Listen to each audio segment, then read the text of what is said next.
On repart. Question subsidiaire avant le malaise ou la souffrance au travail. Question autant d'ailleurs à l'avocat qu'à l'expert. Emmanuel, c'est là qu'on avait fait connaissance d'ailleurs. Est-ce que c'est les ordonnances Pénicaud 2017, Prud'homme, Patin-Couffin, et même avant d'ailleurs, hein, le Barnum El Khomri, etc., qui expliquent ces records de recrutement, d'emploi en partie? Je ne sais pas si on peut faire vraiment une véritable corrélation. Oui, si, c'est-à-dire sur la confiance. C'est-à-dire que l'employeur... C'est vrai, je crois, des PME... Enfin, il y a des statistiques là-dessus sur le fait d'être plus allant pour embaucher. Oui, c'était le but du jeu quand même au départ. Oui, mais en fait, tu me parlais de l'ensemble des ordonnances et il y a dedans, en effet, un volet très important qui est le fameux barème Macron, s'agissant des évictions. Et que, voilà, je l'oubliais dans la question. Si on parle de l'impact de ce barème Macron, il est probable qu'il ait eu une incidence favorable sur le taux de recrutement dans des entreprises dont les épaules sont plus étroites que d'autres. Bertrand ? Je confirme, dans les enquêtes de conjoncture de l'INSEE, on pose une question sur les obstacles au recrutement. Et traditionnellement, les problèmes réglementaires faisaient partie des sujets qui étaient évoqués en même temps que le coût du travail, etc. Et ce facteur a considérablement reculé depuis 2019. Il faut savoir qu'aujourd'hui, le coût du licenciement en France est particulièrement faible, y compris en comparaison internationale. Et on a un droit qui est maintenant très souple, donc rupture individuelle, mais il y a aussi, il ne faut pas oublier, la rupture conventionnelle individuelle, qui a quand même été une réforme majeure, et qui fait que quand même, maintenant, ça a dépassé largement le nombre de licenciements. Et puis, il y a les ruptures conventionnelles collectives qui commencent à mordre aussi, et qui font que le PSE, le plan de sauvegarde de l'emploi, est devenu quelque chose de totalement résiduel. On est un plancher absolu en matière, on est à 300 PSE par an à peu près, alors qu'en régime de croisière, il y a encore quelques années, on était à 800. Et en période de crise, on tutoyait les 2000. Ouais, mais alors ça veut dire que ça nous coûte une fortune, cette histoire. Parce que la rupture conventionnelle, alors, et alors encore plus là. Chômage. Ah bah oui. Ça coûte à l'assurance chômage. Bon, alors visiblement, elle repart en excédant, grevée de dettes. Il y a tellement de création d'emplois que malgré ça, effectivement. Donc ça veut dire qu'on a acheté quelque part cette souplesse. Je ne connais pas de bilan économique sur l'assurance chômage de la rupture conventionnelle individuelle. Parce que, d'un côté, évidemment, c'est toujours pareil. D'un côté, elle coûte cher, parce que des gens se retrouvent temporairement au chômage entre deux jobs. Ouais. Mais enfin, des fois, même, ils montent des entreprises. Si on croit, et c'est quand même assez probable qu'elle a suscité des embauches et facilité l'embauche, elle accroît aussi les recettes de l'Unédic. Donc, l'un dans l'autre, je ne suis pas sûr que l'Unédic... L'Unédic est structurellement elle est en excédent. Hein. Elle s'est plantée en 2020. Écoute, je l'ai beaucoup raconté ici. Nous sommes deux cofondateurs à avoir bénéficié effectivement de ruptures conventionnelles et derrière de l'aide à la création d'entreprises. Oui. Et c'est vrai qu'à l'arrivée, il y a 25 emplois. Donc, et 50 équivalents temps plein, on va dire ça comme ça. Mais on n'a jamais réussi. Donc oui, c'est un bon calcul. Mais oui, mais on est combien à avoir fait ça, Emmanuel? Je ne sais pas si pour les 300 ou 400 000 ruptures conventionnelles chaque année. Encore une fois, moi je ne connais pas d'études sur l'impact sur l'Unédic de la rupture conventionnelle individuelle. Mais ce que je sais, c'est que l'Unédic est structurellement à l'équilibre. S'il n'y a pas de catastrophe macroéconomique comme en 2020, l'Unédic est à l'équilibre. Non, mais ça a aidé sur la conflictualité. Mais oui. C'est un baume utile, véritablement utile, d'autant que des motifs de conflit, il y en a encore. C'est ça qui est formidable.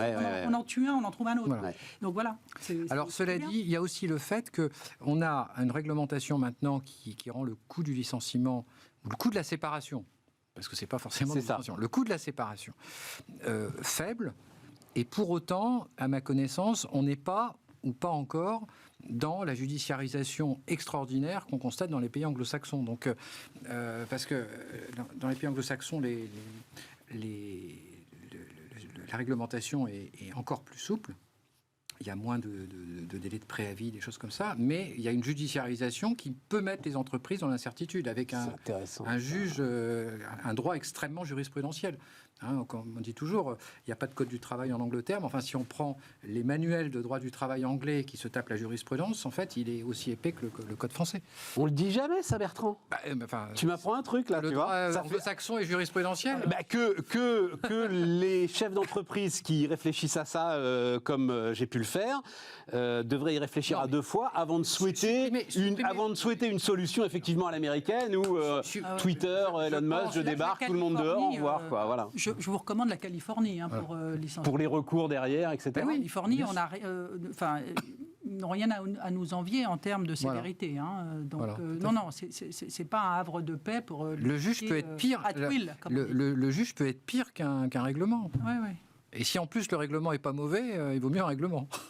Oui, oui. Non, il n'y a aucun doute. Sur tous les sujets, discrimination, et le fait, harcèlement. Le fait que, alors c'est vrai que ça a été un combat avec la Cour de cassation, mais le fait que la Cour de cassation ait validé, c'est pas le terme, et appliqué la loi et l'esprit de la loi, l'ordonnance qui plafonne les indemnités de licenciement, alors qu'en théorie pure, la question pouvait se poser, parce que plafonner un dommage et intérêt, finalement, ça peut poser sujet. Il y avait la réparation du dommage. Il y a de nombreux juristes, je m'en rappelle parce qu'à l'époque de Sarkozy, on avait réfléchi à la question. Il y a des juristes que je ne nommerai pas qui nous avaient dit que ce serait probablement inconstitutionnel. Et ça pouvait s'entendre, l'idée de plafonner un dommage. Imaginez, dans certains cas, le licenciement se fait dans des conditions telles et de manière tellement déloyale de l'employeur. J'ai déménagé, j'ai quitté mon épouse, je me retrouve dans une situation abominable, le dommage est énorme, et pourtant la loi me le plafonne. Bon. Donc, ce plafonnement, il n'existe pas, à ma connaissance, dans la plupart des pays anglo-saxons, et la Cour de cassation l'applique, toute la jurisprudence l'applique, et ça a été une révolution quand même sur le contentieux. C'est-à-dire que quand il y a un contentieux, les gens savent, les deux parties savent déjà quel sera le résultat du contentieux. On avait fait un tour de France ensemble, Emmanuel. On avait fait un tour de France des juridictions. Ben oui. Tu venais nous voir à peu près toutes les 3 semaines. Ah bah tiens, eux ils ont dit non. Ah bah tiens, eux ils ont dit oui. C'est réglé toutefois. Pardon, juste un tout petit peu. Je t'en prie, vas-y. La raison pour laquelle ce texte a probablement franchi avec succès le Conseil d'État, le Conseil constitutionnel, etc., et l'applicabilité par la Cour de cassation, c'est parce que ce barème réserve les cas d'atteinte aux droits fondamentaux donc ça, c'est véritablement la respiration qui fait que l'abomination du sujet ainsi décrit, du cas de figure qui peut exister, ça on doit pouvoir regarder qui rentre pas bien dans le... on doit pouvoir ça voir sort du champ du plafonnement, s'il y a harcèlement, s'il y a... Voilà. Donc toutes ces horreurs qui sont des horreurs ne rentrent pas dans le tarif, si je puis dire. Mais je me souviens très bien, Emmanuel, et puis tu t'étais énervé une fois. C'était un cas très précis que tu nous avais apporté, où tu disais, mais le patron s'est comporté comme un voyou, c'est pas possible. Je me souviens très bien. Et donc, il doit être lourdement condamné, j'ai aucun doute là-dessus. Il fait du mal à la collectivité des employeurs de bonne foi. Et ça, il faut les défendre, cela. Ok, donc voilà pour les réformes. Non, parce que je pensais à la phrase d'Emmanuel Macron qui doit être de 2017, traverser la rue, là je vais vous trouver du travail, donc qui avait scandalisé. Je crois qu'il l'a refait à Marseille. Il l'a refait à Marseille. Mais 10 emplois maintenant. Mais justement, on va voir. C'est ça qui est intéressant. Ah ouais. Le scandale, sans doute, ne sera pas à la même hauteur. Malaise ou souffrance au travail. Alors, Bertrand, c'était quoi en février que tu nous avais apporté ton étude ? Donc étude de l'Institut Montaigne, on va en revoir notamment celle sur le bonheur au travail. Je résume, mais tu vas m'en dire un peu plus. Les Français sont heureux au travail dans leur grande majorité. Et l'épidémie de Covid-19, voilà, 77%, donc plus de 3/4 des 5000 actifs interrogés se disent satisfaits de leur travail. Degré de satisfaction supérieur ou égal à 6 sur 10. Et c'est la partie... à la limite la moins innovante de l'étude, puisqu'elle ne fait que confirmer ce que toutes les études qui posent la même question aboutissent, c'est-à-dire qu'entre 75 et 80% des actifs au travail se disent satisfaits ou assez satisfaits, plutôt satisfaits, de leur emploi. Voilà. D'ailleurs, c'est à peu près le même taux quand on interroge quelqu'un dans la rue et qu'on lui demande s'il est heureux. À 80%, il va répondre oui. Plutôt ou... C'est vrai. C'est pareil. C'est vrai ? Oui. C'est une constante sociale. Voilà. C'est un peu en contradiction avec ce que tu semblais dire. Oui, mais non. Emmanuel. C'est pas contradictoire. La différence, c'est quand si tu me poses la question, si je suis heureuse au travail, Enfin, quand je dis je, c'est pas moi, mais un individu. J'ai tendance à dire oui, je suis heureuse. En revanche, si on me fait parler du travail, j'ai tendance à projeter toutes les noirceurs. J'ai tendance à en parler mal. Ouais. J'ai tendance à dire, entre je connais ma cousine, mon beau-père, etc. Et on est en train et on bâtit et on rentre dans ce que moi j'appelle la représentation schématique du travail, qui est pleine de noirceur en quelque sorte. Et donc c'est ce discours doloriste et anxiogène qui nous façonne. Et en plus culturellement, je pense qu'on doit pouvoir trouver dans la littérature, le cinéma, etc., des angles qui permettent de dire, si je parle du travail, pas le mien, mais si je parle du travail, c'est comme ça. Oui. Alors c'est très, très important parce que dans cette étude, on ne demande pas aux gens ce qu'ils pensent du travail. On leur demande de parler de leur travail. Voilà.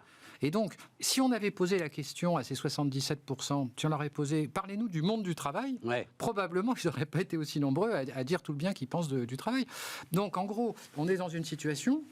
mais qui renvoie à ce que certains sociologues expliquent depuis longtemps en France, et c'est une caractéristique française, c'est malheur public, bonheur privé. Ouais. C'est-à-dire que pensez-vous du travail ? C'est monstrueux, c'est horrible, c'est de l'exploitation, c'est absurde, etc. Et vous, votre travail ? Oh ben moi ça va, pourquoi ? C'est exactement ça. C'est ce que dit l'étude, en fait. Ouais. Voilà. Est-ce que tu t'en souviens ? Alors, je ne sais pas si on a la slide de ceux qui sont malheureux quand même, enfin de ceux qui souffrent au travail, voilà. Et c'était intéressant parce que, alors là, c'est effectivement des questions, on va peut-être la laisser, c'est des questions qui sont des questions pour les RH, pour les managers, etc. Ce qui vient tout en haut, c'est la rémunération. La rémunération, d'accord, mais la derrière... reconnaissance. Voilà. Ah oui. Voilà. Et ça non plus, c'est pas nouveau. C'est pas nouveau. Et ce qui est amusant ensuite, parce que comme dans cette étude, on n'a pas fait un travail de sondeur classique avec des tris classiques. On a fait vraiment une analyse statistique sur les données individuelles. C'est-à-dire qu'on essaie de comprendre quels sont les facteurs objectifs qui causent telle ou telle opinion. Et on s'aperçoit par exemple que la question de la charge psychique est liée en particulier à des questions d'autonomie, d'organisation du travail, de management, de non-reconnaissance. Ouais. Et pas du tout au temps de travail. C'est-à-dire que ce n'est pas les gens qui ont le temps de travail le plus élevé qui se disent avoir une charge psychique la plus importante.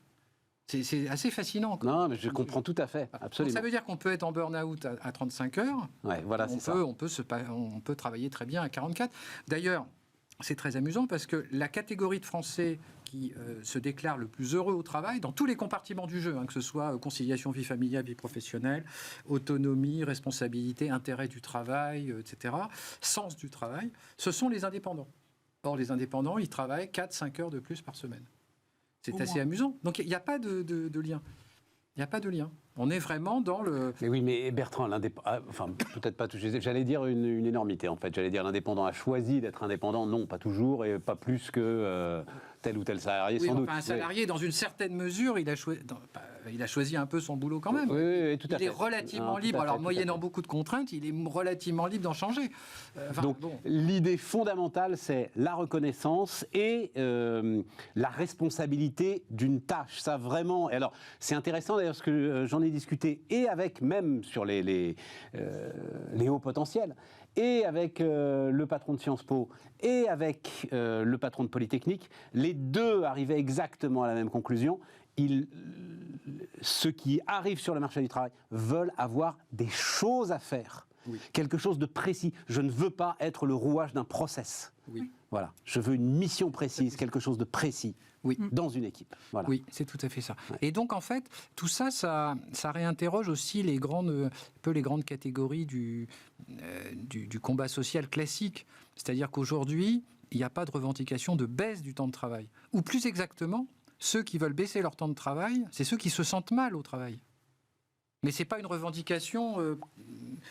comment dire, c'est pas une fin en soi. Il n'y a pas de volonté de baisser le temps de travail comme ça de manière générale. Et tout ce qui tourne autour de la semaine de 4 jours n'est pas lié à la baisse du temps de travail. Ça reste 35 voire 36 heures d'ailleurs. Là, parmi les points négatifs, enfin, des ressentis des salariés, il y a, c'est un point très important. Ça renvoie à la semaine des 4 jours. C'est la question de l'intensification du travail. C'est-à-dire qu'il y a 60% des sondés qui déclarent que leur charge de travail s'est accrue ces 5 dernières années. C'est énorme, 60%. Donc il y a une réalité derrière. Ouais. Bon. Or, la durée du travail n'a pas bougé. Donc ça veut dire que c'est l'intensité du travail qui a bougé. Bon.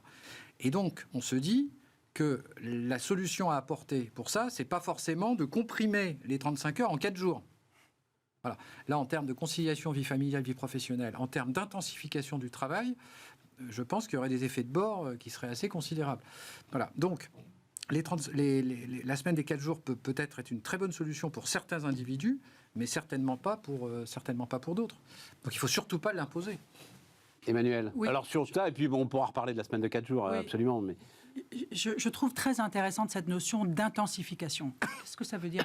Quand on regarde l'étude qu'a conduite Bertrand, on s'aperçoit que ceux qui appartiennent à la catégorie des 60%, ce sont ceux qui, dans le fond, ont affaire à un public, quel qu'il soit. Ah oui. De l'enfant en passant par le patient, en passant par le guichet.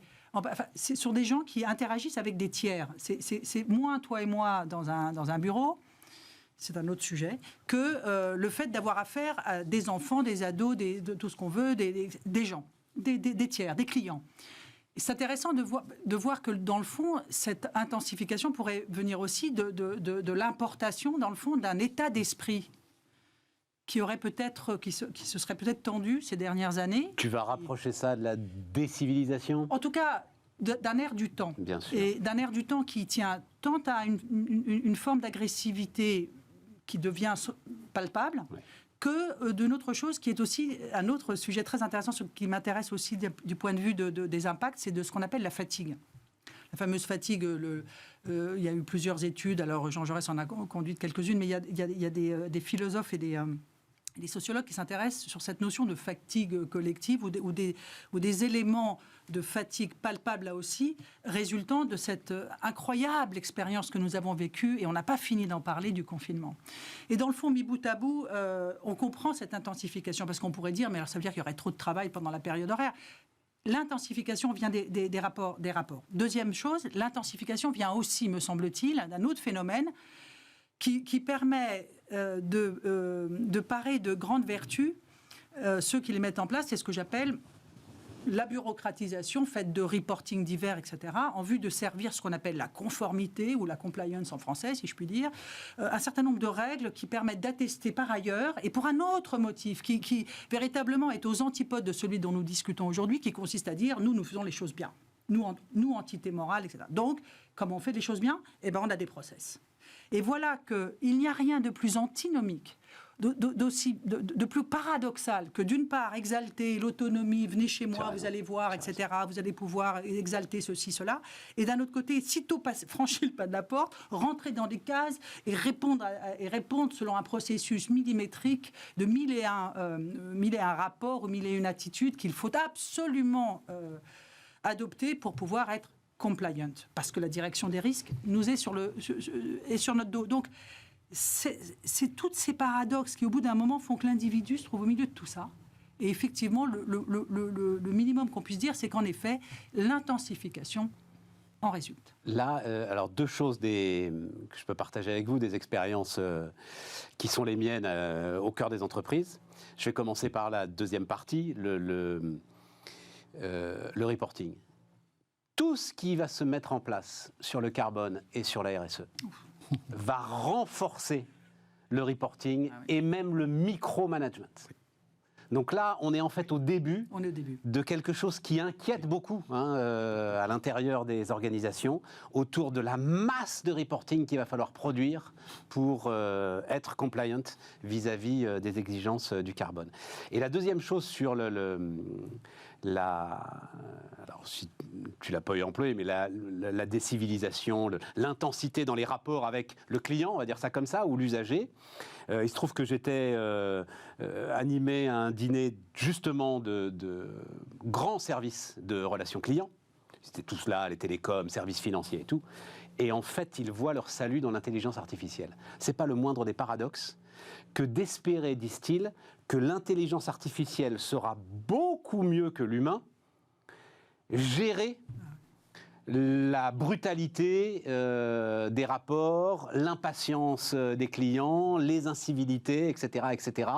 Et pourra, et je crois qu'on l'a déjà vu, notamment sur des consultations médicales qui ont été faites par intelligence artificielle, pourra faire preuve de beaucoup plus d'empathie, en fait, que les humains qui sont... Mais non, mais comme tu viens de le décrire, comme vous venez de le décrire, qui face à l'intensification, à un moment, sont saoulés et ne peuvent pas supporter le truc. C'est intéressant quand même, hein. Oui, c'est une sorte d'homme augmenté, tu vois, dans la relation. Enfin, c'est paradoxal, mais c'est paradoxal. Il y a une sorte de fuite devant la relation interindividuelle qui pose quand même problème, finalement.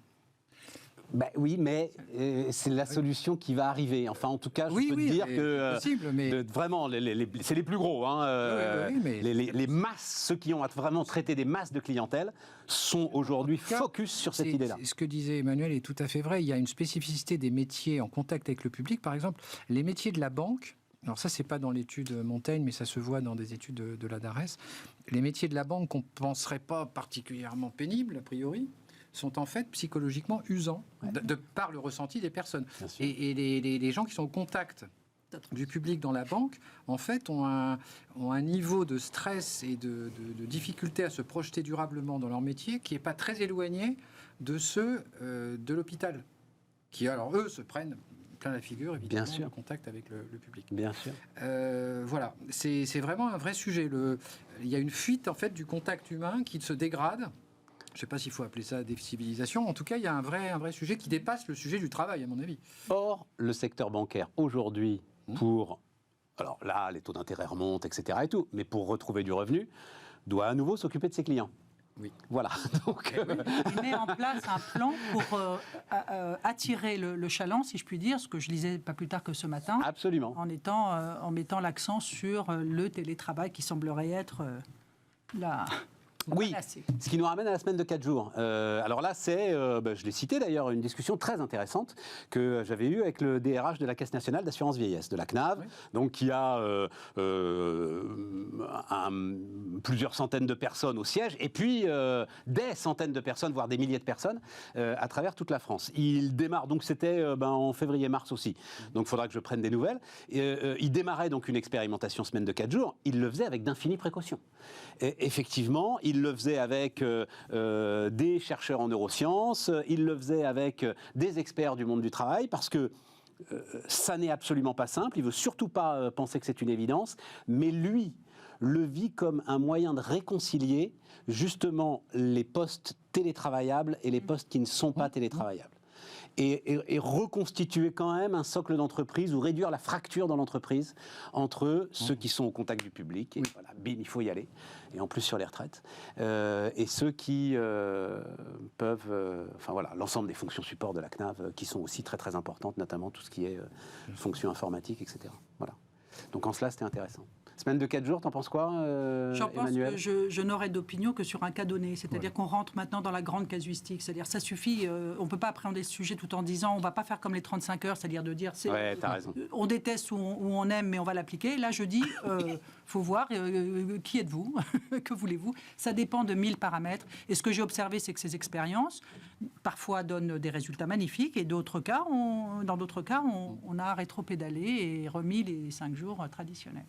Et donc, la question des arrêts de travail dont on n'a pas encore parlé, donc, je crois que c'est une étude AXA qui apporte ce chiffre de 44%. C'est pas... 3 millions de ces clients. Ouais, c'est pas une étude de la DARES, c'est une étude AXA. 44% des salariés se sont absentés au moins un jour, donc en 2022. Et plus 41%. Oui. Et plus 41% d'absentéisme. Oui, voilà, c'est ça, augmentation de 41%. Donc, tu ranges ça dans tout ce qu'on vient de décrire, d'une forme de... Parce que alors, si la défiance, elle est collective, mais que moi, je me sens bien, à ce moment-là, je ne me mets pas en arrêt de travail, Bertrand. Ça n'empêche pas. Oui, attention. L'étude portait sur la satisfaction, le bien-être, pas sur l'engagement. On peut très bien être satisfait, mais pas être très engagé dans son travail. D'accord, je comprends. Sur l'engagement. Ouais. Voilà. Maintenant, sur les arrêts de travail, il faut voir qu'il y a les arrêts de travail de courte durée, mais il y a surtout les longs aussi qui progressent. Et d'ailleurs, en termes de coûts pour à la fois les assureurs et puis la sécurité sociale, c'est les longs qui posent le plus de problèmes. Alors, c'est les cours qu'on voit le plus et qui désorganisent le plus le travail, mais il y a quand même un vrai sujet de long terme avec les longs qui progressent aussi. Et probablement, il faudrait creuser le point, mais en lien avec le vieillissement aussi de la population active, puisque c'est quand même les plus âgés qui ont les arrêts de travail les plus longs. Et donc vous êtes favorable à un jour de carence d'ordre public ?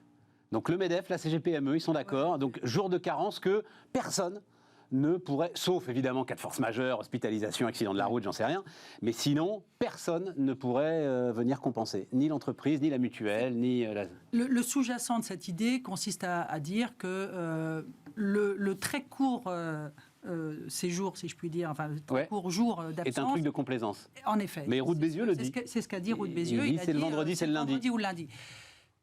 Enfin voilà, moi je pense que ce genre d'affirmation participe de cette défiance généralisée. C'est-à-dire que c'est vrai, je suis sûr que c'est vrai, partiellement. Mais il ne faut pas le dire. Et puis, non, mais c'est pas ça, c'est que c'est pas une solution donc nécessairement qui s'applique à tout cela. Je veux dire, ce sont des phénomènes où il y a des petits arrêts de travail de courte durée. Ils ne sont pas tous le lundi ou le vendredi, voilà. Donc ça peut être aussi vrai. D'accord. Ah oui, c'est ça. Donc ranger toujours sur la casquette parce que sinon c'est les défis. Enfin, c'est les tu veux en finir avec l'ensemble des lois générales sur un monde du travail fractionné, fracturé. Contournement. L'idée que je puisse pas trouver un autre contournement parce que je mettrai un jour de carence est absurde. Parce que ce sera 2 jours. Je multiplierai par 2 mes maladies. Je serai à 10 jours. Et voilà. Donc, si vous voulez, arrêtez de me mettre des trucs pour dire je vous ai traqué. Non. Ça a été fait dans la fonction. Ça a été fait dans la fonction publique et on a assisté à cet effet-là. Et le gain net, le retour net était très faible et à peine mesurable. Donc, il faut se méfier de ces idées un peu simples, effectivement. Oui, enfin, je précise, si tu as 2 jours, tu auras quand même le premier jour qui sera retenu. Non, mais je t'ai entendu. Je t'ai entendu. Ressorts, là, ouais, on s'en fout un peu. La souffrance au travail, d'abord, c'est une terminologie que je trouve pénible, parce que forcément, c'est très difficile. Voilà, pénible, c'est des souffrances. Parce qu'on ne peut pas en sortir, en fait. C'est savoir si on est souffrance light ou grosse souffrance. Ou... Non, mais ça va. Enfin, on est dans notre état de santé. Donc, ça renvoie à l'état de santé des Français, des gens qui travaillent de manière générale. Bon, et ensuite, est-ce que c'est nécessairement de la souffrance ? C'est des grands mots, des gros mots qui sont intervenus peu après... sur ces 10 dernières années et aujourd'hui amplifié depuis la sortie du Covid. Le vrai problème, c'est que ça touche un ressort que tu viens d'exprimer, Bertrand, c'est l'impact du désinvestissement que cela implique, en fait. Ouais. Parce que, bon, ça, c'est la catégorie, j'allais dire, où on tape sur les finances publiques, c'est quand même très dommageable, puisqu'on est malade et absent, mais le désinvestissement light, c'est-à-dire en dessous, c'est-à-dire je fais juste le minimum, etc., je fais mes 4 heures et pas 5, etc., bon... Ça traduit autre chose, c'est cette idée du retrait, cette idée en quelque sorte de ne pas être vraiment là. Et là, ça touche des questions qui sont même très fondamentales parce qu'elles touchent à la société. Alain Supiot parle d'une sorte de sécession des gens ordinaires, puisqu'ils ne votent plus ou votent populiste et se désinvestissent du travail. Donc tout ça, ce sont des phénomènes qui sont transverses et qui sont intéressants à regarder. Alors après, la reconnaissance, etc. Non, mais je peux témoigner de ce que c'est le cœur, aujourd'hui, des conventions d'entreprise. Les grandes conventions qui se tiennent en ce moment sur de grands groupes, c'est l'engagement, en fait. C'est exactement ce que vous venez de dire tous les deux. Mais c'est massif, Le sujet, c'est l'engagement. Donc ça touche le contenu du travail. C'est-à-dire pas les conditions de travail, les contenus. Et ça ne se règle pas, ça se serait par le droit uniquement, et ça ne se règle pas même par des conventions collectives, des accords d'entreprise, des cultures d'entreprise. Ce que veulent les gens, ils sont devenus individualistes, c'est mes horaires, c'est mes conditions de travail, c'est mon organisation de travail, c'est mon chef. Et puis c'est ma tâche finalement, c'est mon... Voilà, c'est la fierté de j'avais un chef qui prenait toujours l'idée du pot de terre. T'arrives, en fait, ta journée est bonne si à la fin de la journée, t'as fait un pot en terre. Voilà, j'ai fait ça. Voilà, à la fin de la journée. Ben oui, je peux montrer quelque chose que j'ai fait, même si c'est immatériel, même si c'est, en ce qui nous concerne, nous, une grille de programme pour le lendemain, mais voilà, elle est là, elle est faite. C'est pour ça que l'enjeu n'est pas l'effort qu'implique le travail bien fait, c'est parce qu'il faut aller jusqu'à la fin de la phrase, c'est pas ça le sujet. Ils sont tous prêts, les gens, chacun d'entre nous, nous voulons accomplir un travail bien fait. Bien. Donc ça veut dire que c'est un effort, et ça, là-dessus, on est d'accord. Mais c'est cette sorte de confusion qu'il ne faut pas faire avec cette notion d'effort intrinsèque, ontologique, si je puis dire, au travail, et ce qu'on appelle les conditions de travail, etc. Parfois, j'ai le sentiment qu'il faudrait amoindrir la tâche Donc ça veut dire que j'en retire l'intérêt et que du coup on se sentirait allégé du fardeau. C'est faux. Le travail reste difficile et que tu sors de là fier, avec une jubilation et une reconnaissance. Et donc il faut aller dans les deux bouts de la phrase. Voilà. C'est un gros boulot. Bon, il faut finir avec les retraites, quand même, parce que, voilà, toute cette histoire... alors, où est-ce que j'ai vu ça? J'ai plus la source, tant pis, mais ça devait être quelque chose de sérieux. La pénurie pousserait les entreprises à imaginer des solutions pour garder les seniors, alors que lors du passage à 62 ans, donc... ta réforme à toi d'ailleurs, Bertrand. Non, j'étais non. Tu n'y étais plus déjà? Non, L'idée était plutôt d'imaginer des solutions pour qu'ils continuent à partir à 60 ans. Ce serait une modification majeure en fait. Je trouvais cette phrase très intéressante, je ne sais plus d'où elle sort, j'en suis désolé. Donc là, ce serait l'idée, on a commencé avec ça, pénurie de recrutement, difficultés, etc. et tout. Donc en fait, pousser à 64 ans, transformation complète des rapports aux seniors. On ne va pas essayer de continuer à les faire partir le plus tôt possible. Au contraire, là, ça y est, on va mettre les outils en place pour pouvoir les garder et pour pouvoir continuer à travailler avec eux. Mais je suis convaincu que c'est ce qui va se passer. En fait, on a beaucoup dit que la réforme des retraites, c'était pas le bon moment. Bon, c'est jamais le bon moment. Mais, enfin, la situation du marché du travail est particulièrement favorable pour la faire. Et le fait qu'il y ait une pénurie de main-d'œuvre, c'est particulièrement favorable à une réforme des retraites. On est d'accord. Et effectivement, c'est vrai qu'il y a une certaine, de la part des entreprises, il faut le dire, il y a une certaine facilité sur très longue période, qui font que historiquement, les entreprises ont rarement été en faveur de la réforme des retraites. Parce qu'on voyait ça comme un coût, c'est oh là là, on nous oblige à garder notre main-d'œuvre. Exactement. C'est une sorte de taxe en nature, en fait. Bon.